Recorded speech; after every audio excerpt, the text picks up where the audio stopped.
It's been a while since my last collection video, which you peeps seem to like, so it's time for an update. The collection has grown a bit, I've added more figures and other collectibles to the shelves, so before we get into the actual shelves, I'm going to answer some frequently asked questions. If you just want to get right to the showcase, then here's a timestamp to skip this Q&A portion of the video. First up, what kind of shelves do you use? I use the Mainstays brand of shelves that you can find at Walmart. They're cheap and work for my current situation, but I definitely want to upgrade shelves in the future. What kind of lights do you use? I use the Great Value brand puck lights. They're $15 for a pack of 5 and run off batteries. I would actually recommend you go with USB powered lights instead of these lights because they do chew through batteries pretty quickly and as a result will cost you more money in the long run. How many volumes do you own? I currently own 177 manga volumes. In the last collection video I included light novels and manhwa in that count, but I decided those should have their own separate volume counts. So the 177 volume count is just pure manga. How much of your collection have you read? I've currently read 136 volumes out of 177, which gives me a completion rating of roughly 76%, which I'm happy with. I know some people obsess over completing their TBR, but I personally like to leave some books unread, so I have something to look forward to reading. How do you organize your collection? I organize alphabetically, which may not be the most aesthetically pleasing, but it's very easy to find a title when I'm looking for it. If I want to read Blood on the Tracks, I just go to the B section, and there it is. Lastly, how much is the retail value of your collection? I want to clarify that this is the retail value, not what I've actually spent, but the value of my collection is $2,454. That does not include all of the sales and discounts I've gotten over my collecting journey, so I have actually spent less money than that, but that is the cover price of the volumes I own. Now let's get to the collection tour. Starting on top of the left shelf, we have my Demon Slayer and My Hero Academia figures and some MHA cards. So we've got Rengoku, Makomo, Sabito, Gyutaru, and Inosuke. Inosuke is my personal favorite character in the anime because I love his chaotic nature. Chaotic characters tend to be my personal favorites in manga and anime because they make for some great comedic moments, and you'll see that trend as we continue throughout my collection. Kirishima and Twice are the only My Hero figures I own at the moment, but they're my personal favorite hero and villain respectively. Again, their chaotic nature makes for some great moments and I love their powers. Then we have these Universes MHA cards. Going from left to right, we have Mineta, who is my most hated character, Ida, Todoroki, and Stain. I've yet to get Kirishima or Twice, so I'm still on the hunt, but I do like the look of these cards, and I enjoy playing the game when I get the chance. Moving on down, we start the manga portion with Attack on Titan in the 3-in-1 omnibus format. I own Omnis 1 through 6 and 8. I thought I had Omnibus 7 when I bought 8, but I didn't, so that's why there's a gap between books. I really like these Omnis since they give you the same paper quality as the regular volumes, but they're the cheapest way to collect the series, and they actually have the least amount of art cutoff, so you can see Isayama's art in all of its glory. But I have the controversial opinion that I start to lose interest in the series when it reaches season 4 territory. I just couldn't care less about Ymir Fritz,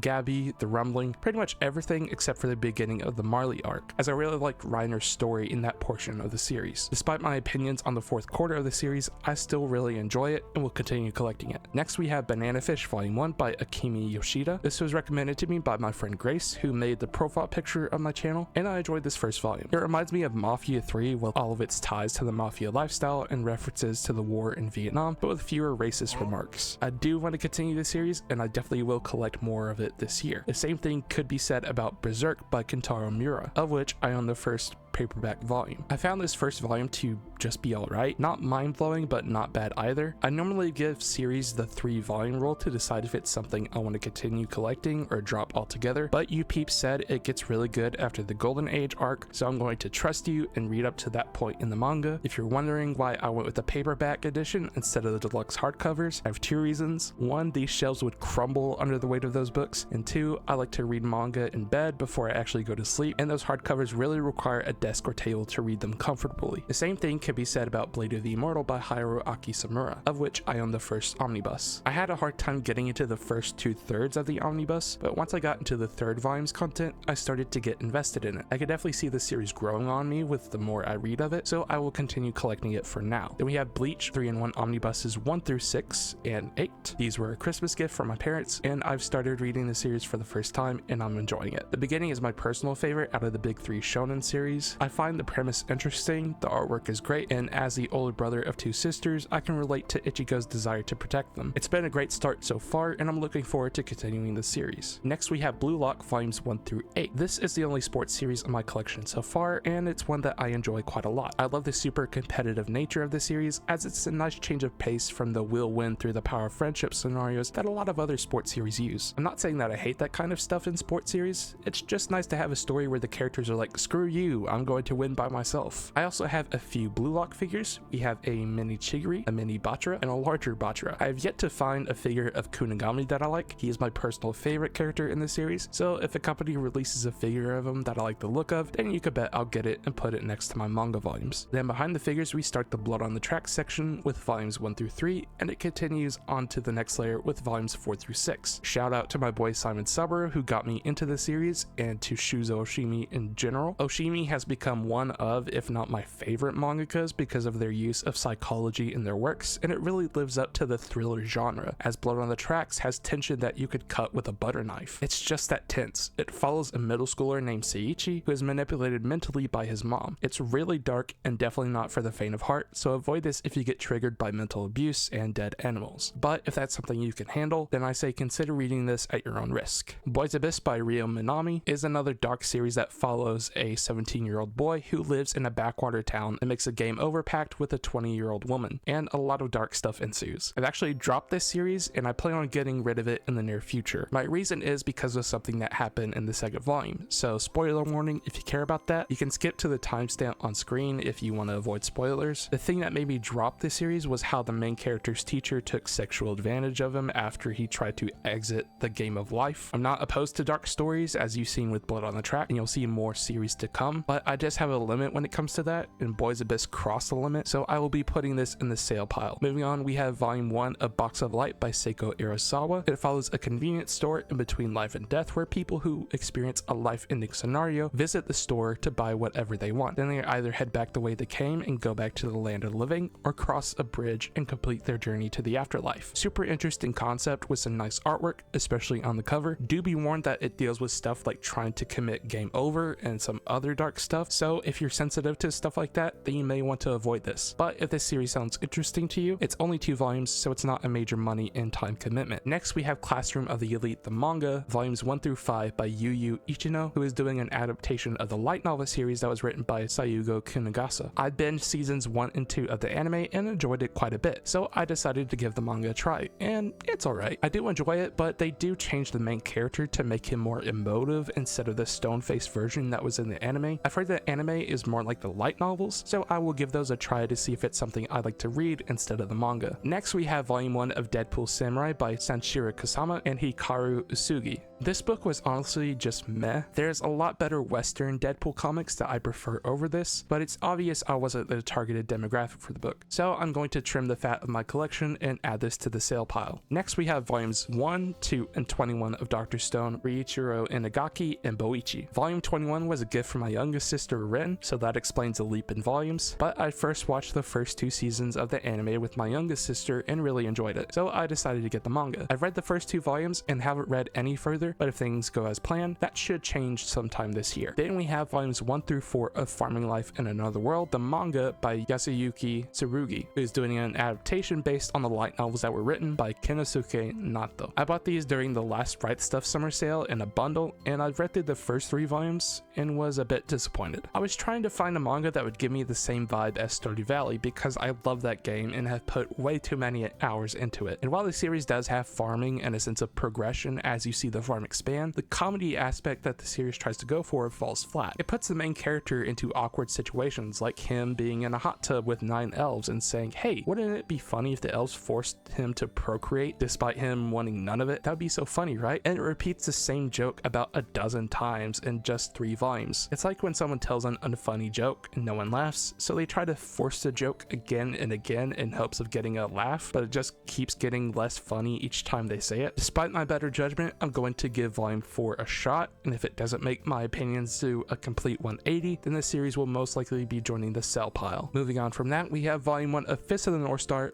by Buran-san and Tetsuo Hara. Going into this series, I was hoping for a Fallout styled world since that's another game franchise I'm into, but what I got instead was more Mad Max than than Fallout, which hey, I'm not mad about. Lately, I've been playing through the Metro game trilogy, and Fist of the North Star gives me the same vibe as the Caspian Sea level from Exodus, for those of you who know what I'm talking about. But this series is quite a bit of fun, with big dudes fighting each other in a post-apocalypse wasteland. We go back to the Dark Series trend with volumes 1 and 2 of The Flowers of Evil by Shuzo Oshimi in these complete edition omnibuses. This follows a middle schooler who makes a bad decision and ends up being manipulated by 2 of his classmates. If you are faint of heart and are sensitive to stuff like sexual assault, then do not read this. Now we have the complete opposite of darkness, which is Flowers of Evil, with a series that is light and fluffy, and that is Fly Me to the Moon Volume 1 by Kenjiro Hata. It follows a newlywed couple as they adjust to the married life and learn more about each other. It's super cute and a very feel-good series, which is something I need to balance out all of the darkness in my collection. Next we have Volume 1 of Food Wars by Yuto Sakuda and Shun Seiki. I love cooking and baking. I wouldn't call myself a chef or anything like that, but it is something I enjoy doing and try to get better at. I watched the first season of the anime on Crunchyroll and enjoyed it, but for some reason they were missing the next season, so I just decided to read the manga. I do enjoy the manga as well, and I will continue this series this year. Going back to the darkness once again, we have Goblin Slayer volumes 1 through 3, 7 through 10, and Goblin Slayer Year 1 volumes 1 through 5. I feel like most people have heard of this series by now.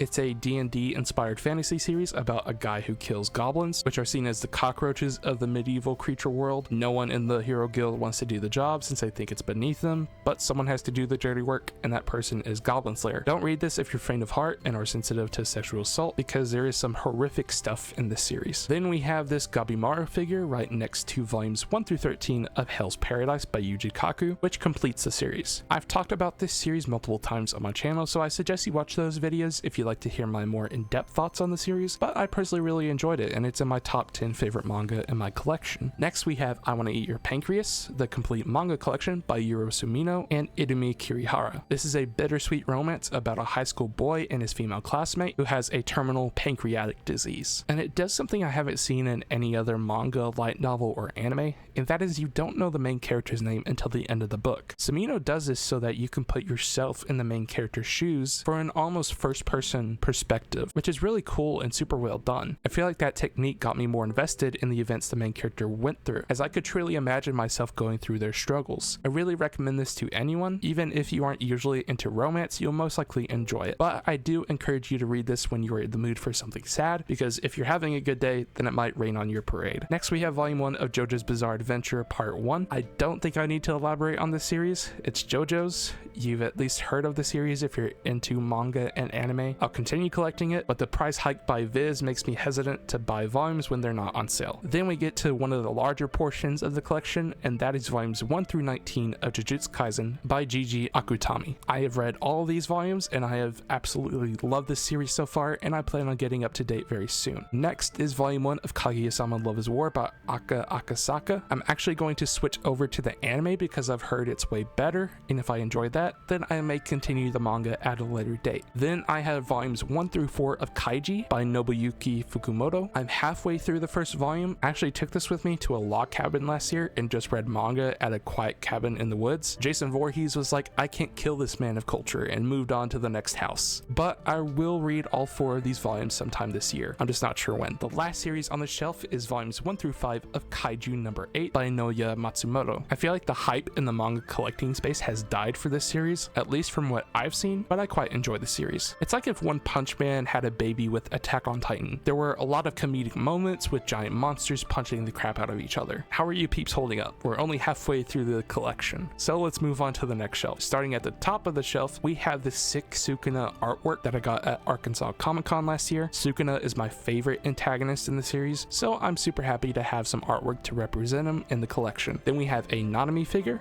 a little Unumaki figure, a Gojo figure, and then a couple of collectible cards. I do want more figures to put on this shelf. I just haven't seen any that I need to have aside for this Sukuna on Throne figure, but the aftermarket has not been kind to my wallet. Moving on down, we start with a series I am dropping, and that is volume 1 of Komi Can't Communicate by Tomohito Oda. I actually continued the series through the Viz app and just wasn't vibing with the series, you know? It didn't do anything offensive or anything like that. I just can't get into it for whatever reason, despite how much I try. So this will be going into the sale pile, or I might give it to my youngest sister since she wanted to try out this series. Then we have Kubo Won't Let Me Be Invisible Volume 1 by Nene Yukimori. This is basically the reverse Komi Can't Communicate, but I actually vibe with this series. Maybe it's because I was introverted in high school, so I can relate to the male MC more than Komi, but I do like this series and plan to finish it this year since it's only 12 volumes in total. Next is Volume 1 of Monster by Naoki Urasawa. If you've watched my top 10 reads of 2023 video, you'll know that Monster made it onto the list. This is a super interesting story about a surgeon who is framed for a crime he didn't commit, and he has to figure out who did it and why. It's a really good beginning to a mystery title, and I'm excited to continue it. Then we reach another large chunk of the collection, and that is volumes 1 through 16, 22, 29, and 30 of My Hero Academia by Kohi Horikoshi. I explained it in a previous video, but a lot of people consider this series to be mid, but I quite enjoy it. In my recent haul video, I compared it to a Saturday morning cartoon equivalent of my manga collection, and that comparison still stands. It's something I like to tune into and see what heroic adventures the group goes on. Next we have the first 3-in-1 omnibus of Naruto by Masashi Kishimoto. Do I need to explain this one? I feel like everyone knows Naruto. If you don't, then how are you watching this video? It's good, but I definitely prefer Bleach at the moment. Naruto fans are gonna crucify me in the comments. Rounding off this layer in big 3 are One Piece omnibuses 1, 7, 9, and 11 by Ichiro Oda. I've recently started One Piece, so I don't have much to say about it since I just started it, but for what I have read so far, I'm enjoying it. Moving on to the second layer, we start off with volumes 1 through 7 of One Punch Man by One and Yusuke Murata. One Punch Man was an anime that got me into the medium as well as manga, so this series holds a special place in my heart. A super fun and comedic superhero series about a guy who can defeat anything in one punch. I really need to continue this series, especially with season 3 of the anime on the way, I believe sometime this year. Then we have volumes 1 and 2 of Orange, the complete collection, and Orange Future by Ichigo Takano. This is my favorite shoujo series in my collection. Not that there's too many series to choose from that demographic, but I really like the dynamic between the characters and the themes the series explores. It follows a high school girl named Naho who follows a letter from herself 10 years in the future asking her to help a new transfer student in her class. It's really good and I recommend it to anyone who's trying to get into shoujo manga. Next, I have volume 1 of Quintessential Quintuplets by Neji Aruba. If you watch my last collection tour, you'll know that I didn't like this first volume, but I have recently changed my tune on it because I actually watched both seasons of the anime and the movie, and I quite enjoyed it. If I were doing a tier list, I'd put it in B tier. The main character did get on my nerves in the beginning of the series, but as it progressed, they grew on me. I will be selling this first volume because I want to get the box sets, so this will be going into the sell pile, but for different reasons than the other titles that are in that pile. Rounding off this shelf are volumes 1 through 3 of Rascal Does Not Dream, the manga by Hajime Kamoshida and Sugumi Nanamiya, and volumes 1 through 5 of Rascal Does Not Dream, the light novels by Hajime Kamoshida. If you've been on my channel for even the past few weeks, you should know about this series by now, as I won't shut up about it. It's a romance slice of life series that explores psychological themes, so if that sounds interesting to you, then go check it out. I also have this blue dress variant of Mai Sekurajima, which is super cute.